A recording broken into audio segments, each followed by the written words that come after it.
Little realisation I'm going to share here on storytelling. The drama mask, right? The happy face, the sad face, right? One represents tragedy, right, and the other comedy. Right? They are two sides of the same coin, right? So there's a reason and purpose for stories. There's a reason we have stories, and they serve a purpose. Right? And this is a relatively new revelation for me. This particular aspect of what I'm sharing here, that I will share in a minute. Any story, because our lives are stories, right? And any cycle or completion of a story within our wider and a greater, the big picture story of our lives, right? They need to go full circle. If we cut corners, we won't be the hero. We won't end up the hero of that particular story within our lives, including the biggest picture of our lives. So, in terms of the happy face and sad face, look, I bet you, and look, two beautiful butterflies, lovers. In terms of stories to be effective, right? If they're not, we're wasting our time,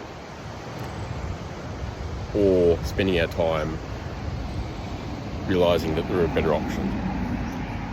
I nailed that, thank goodness. So, in terms of the stories in our lives and making sure we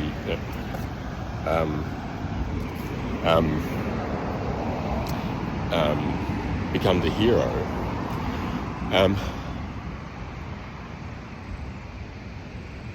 we've got to face both sides of the same coin, the funny side and the tears, the sadness, right?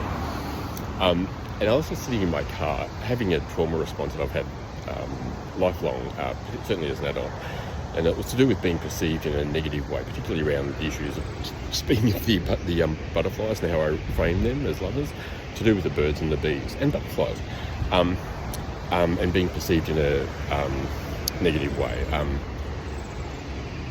Look, I got it. Look, how precious. Oh my God, the way they sing, like, my goodness. I've travelled transverse this continent twice this year. We're in 2026 now, so last year actually. It's incredible, and the amount of species of birds and wildlife that just come up to me is so relaxed, it's wonderful.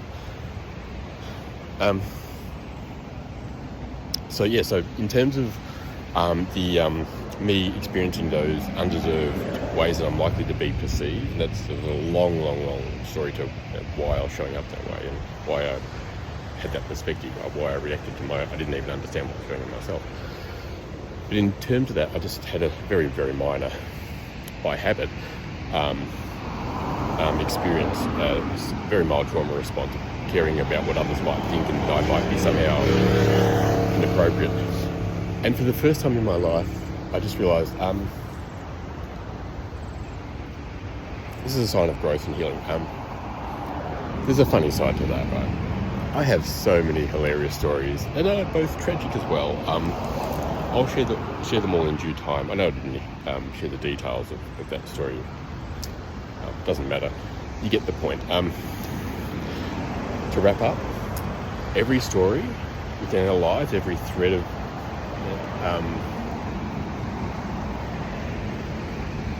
of the rope that our lives are, right, that hangs from the sky as the source of hope, right, the eternal light in the sky.